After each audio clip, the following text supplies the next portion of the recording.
we're living in some very interesting times, right? Because there are some actually legitimately decent games coming out from complete nobodies, and they're getting critically acclaimed. So I was sent this video, right, called the Forever Winter EA announcement. I hope it's not EA the company. I fucking hate EA. But and I looked through this video. Oh, early access. I looked through this video. And I was like, this is fucking amazing, right? So I'm like, no, fuck it. I'm gonna give my commentary. So let's give it a watch.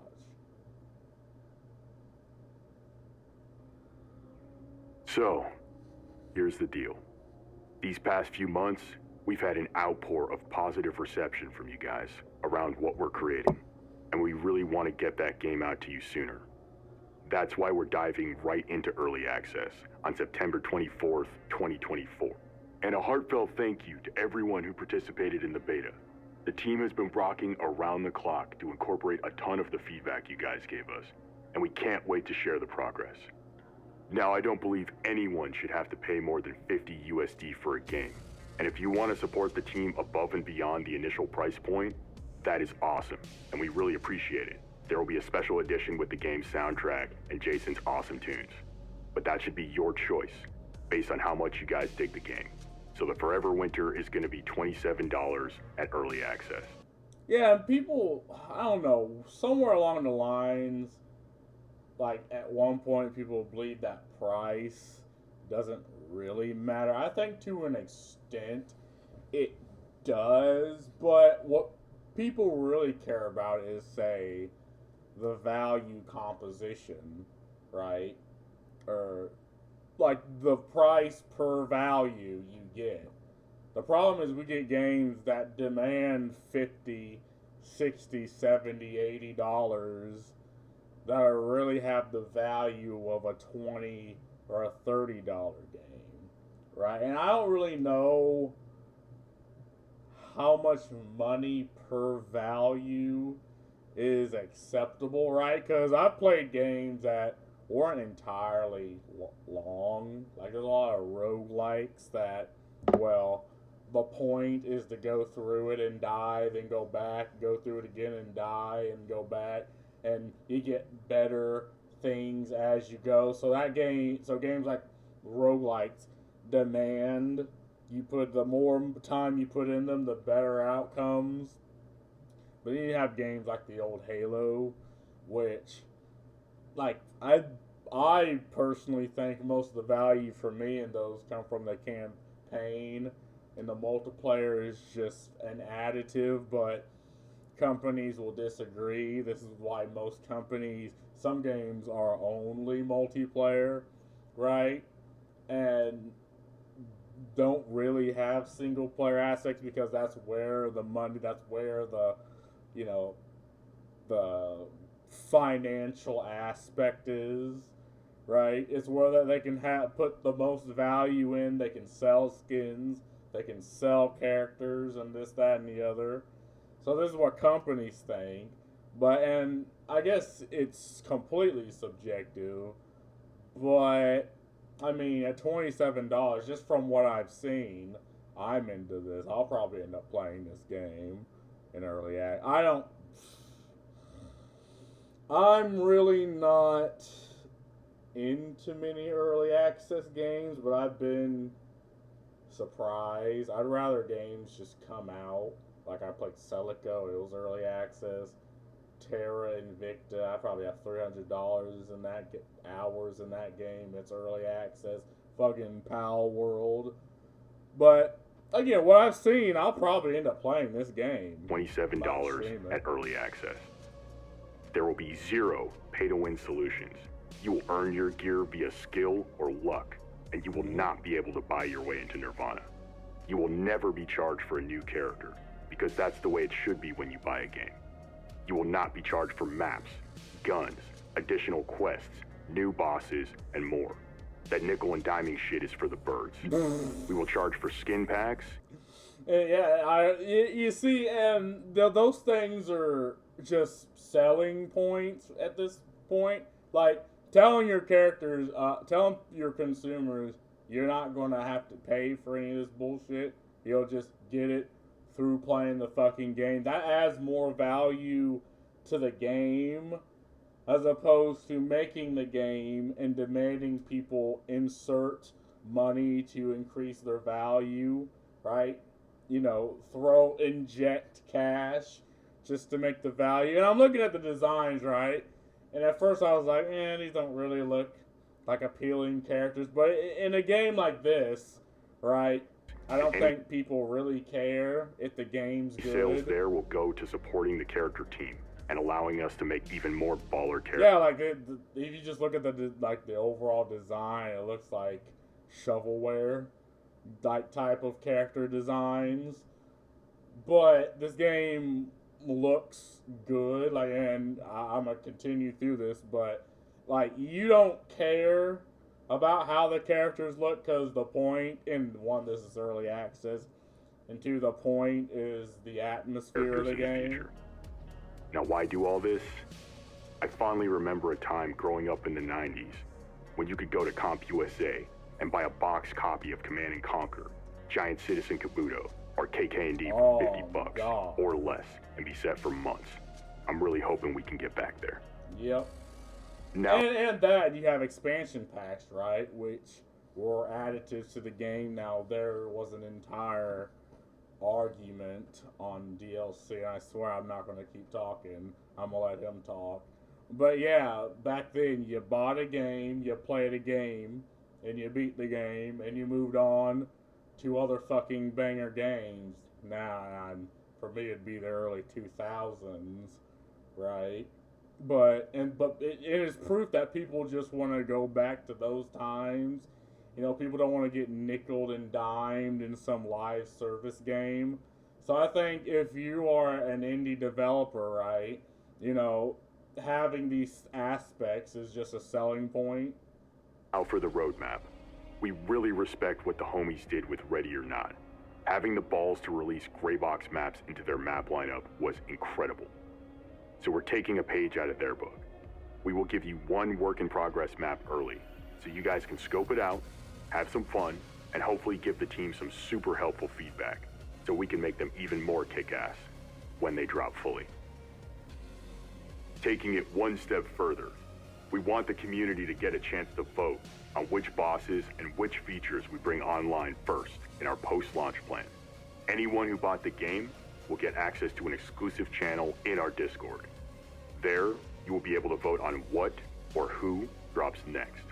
The art team and our brothers at Evolve 512 broke our backs to make sure we planned months in advance to give you guys the post-apocalyptic road trip you deserve. And if the game does well, shit. We want to bring this art style to entirely new environments in the future. It's going to be a wild ride.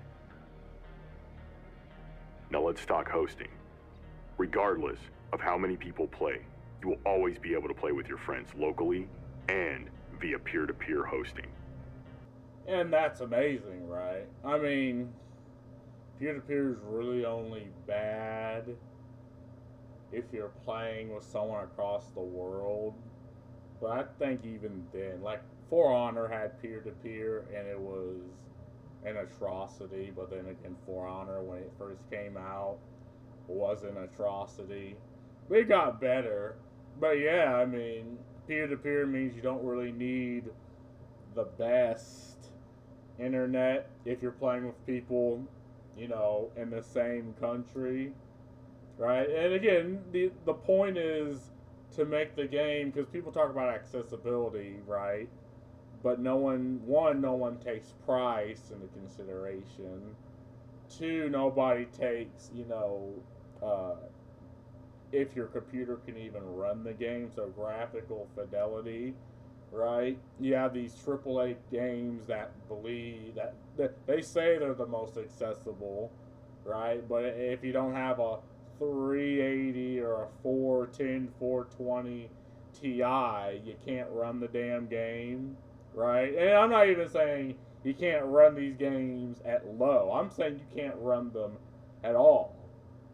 Because they have Denuvo. I guess what happened with Star Wars Jedi Knight Survivors. They had fucking Denuvo running in the goddamn background. That thing runs a million fucking checks. So, I mean, even if you can run it, it runs your computer like a fucking nuclear reactor. And that's not, I mean, is that any better? Right? I mean, you have to pay for that in power. But anyway, like, if we want to talk about accessibility, making sure people could even play the fucking game to begin with on, I don't know, maybe a mid rig, like, I think like $1,000 rig, right? I mean, that ensures accessibility. We learned from the nightmares some of our industry colleagues have gone through this past year. So that means no infinite loop matchmaking bugs. And no flooded servers where you can't jump into what you just bought. We did this so that no matter what happens, when you buy our game, you can jump in and rock and roll, even if it's solo. If you want to reach out to the dev team, hit up the Discord. There's a ton of homies in there that love Grimdark just as much as we do. Yeah, and this just looks now like on a more game. somber note. These past few months, we lost Spec Ops The Line, Project Boundary, and now they are shutting down the Battlefield 3 servers. Yep. The reality is, in the never-ending quest for profit, they are closing the gate on some really special games that inspired us.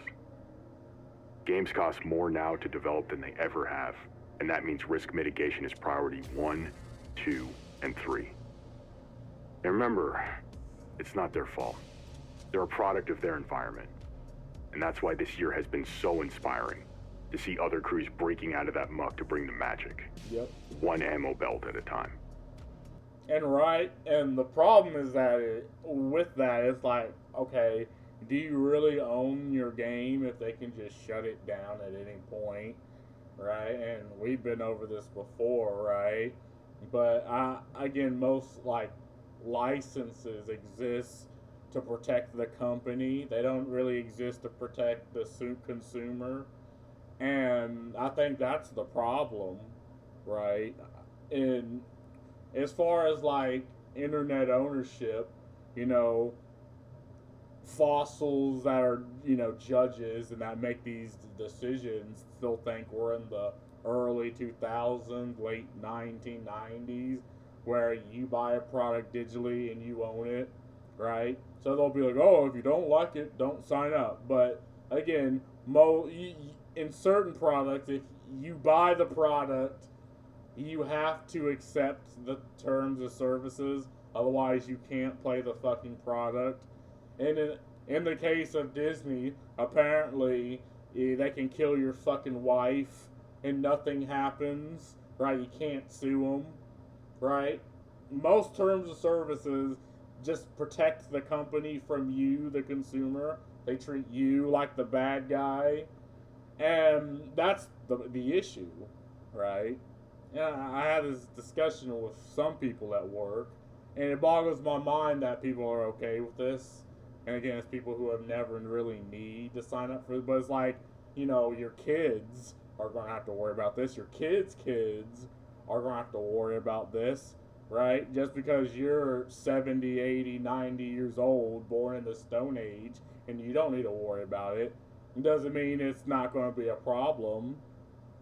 So, this is something, and I'm not going to be on this whole soapbox for the rest of this video, but again, this idea that you pay money for something, regardless of what it is, and you don't own it, I mean, that's an issue, is it not? Right? Because you paid money for it. And I think if you pay for a product, right, if you sell a product to a person for money, you accept that a piece of that ownership is being relinquished to that individual. I mean, most people understand this at just a basic rate, but for some reason, if it's online, people don't believe this. Like, they're like, no, if you sign the terms of service and it says you don't, it's like, okay, well then maybe the terms of service is the issue. But, yeah, and lastly, Words cannot express how much we appreciate your support. People from all nations and all ages have reached out, just to say, thanks for going there and handling the subject with the care and energy it deserves. This means we're not alone in hoping we see a new Killzone, a gritty battlefield, Oh my god. maybe a new Command and Conquer title that's not a bloody mobile game. But if the response to what we're building is any indicator, maybe they will find the guts to bring those games back the right way. And in the meantime, we'll see you guys in the Wasteland on September 24th, 2024. Cheers. Yeah, this is a good video. And again, most game developers nowadays will take inspiration from the giants that came before them. You know, the big products that came before them. And I'm just looking at the backdrop of this. Like, this looks like a good game. Like, I'm interested. I am pulled in, right? And many games like this are coming out. Like, small, focused indie titles, right? So, and there's no reason why you shouldn't get into these games and you shouldn't buy these. Like, these are people who clearly understand what came before, right? They clearly know better. And, I mean, only the future will tell if they stick to their word, because, you know, we've had the Helldivers situation, but I kind of blame Sony, but I also kind of blame the developers of Helldivers. So, I mean, why do games release on fucking Sony and Microsoft? Like, you know, I get it. You don't want to make more money, but those companies clearly don't care about you. They clearly care about making money. It's just, why do you have a console? That's all I gotta say. Anyway, I didn't look at the comments of the last video. You're not sure in early access to early access. I nearly shat out my heart. I don't know what the fuck that means. It's very refreshing to be talking to like an actual adult and not talk to like a child. Yeah, and this is what most companies do, right? They hit you with the PR nonsense. They hit you with the business words and all, but it's like, motherfucker, I work for my fucking money, right? I'm a grown ass adult. I demand you speak to me that way, right? As a 50-year-old gamer, this shit makes me want to weep tears of joy. Yeah, because I think there's a new horizon coming, right? There's new things on the horizon. We're not in the dark age of gaming yet. It's just AAA is mucking up the situations. Y'all not be able to buy your way into Nirvana. You'll never be charged for any new characters, because that's the way it should be. When you buy a game, you'll not be charged for math guns, additional quests and bosses, and more. The nickel and diamond shit is just for the birds. Damn, that had so much impact I even had to pause the video. Yeah, I mean, because this seems like someone who, you know, understands what's going on. It's like, well, it shouldn't be this way, right? Like, this is not the way it was, but this is the way it is now. And, you know, I might be just some little gaming company, but I'm gonna put you know, my time and effort into a product that goes against this. Your earn give versus skill or luck. Whoever's in charge currently at the studio is one of us. Yeah, he's a gamer. He plays games, you know? Instead of, like, you know, someone on, like, in, like, a management position or in a CEO position who never actually plays games, but they read spreadsheets, right? Don't ever shorten early access again. I don't care how long you take. Just please release it for consoles.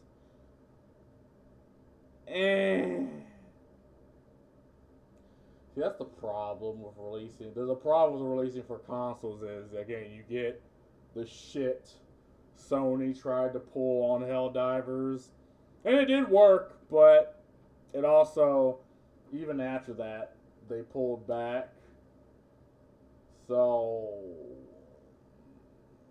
I mean, I believe people who have consoles should still get products to justify having the fucking console, right? I mean, anyone deserves that, but I'm not a console hater. Like, there's a reason to have well, there was a reason to have consoles over PC.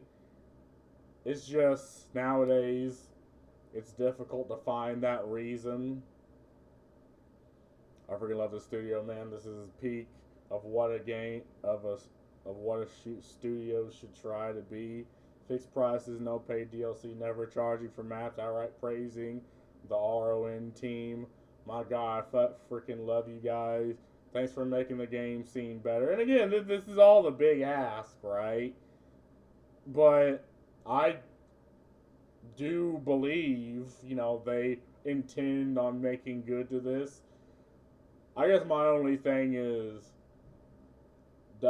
watch out for what are they? Community managers that are ideologically possessed, because they will go out of their way to ruin this. Like, this is what happened with Helldivers. It's one of many things. And of all that, people still tried to cling on to Helldivers until the new pack. And all of a sudden, after that new pack, people were like, well, no, I have no reason to still play this. Man, you guys understand that gaming is a community, not some giant consumer.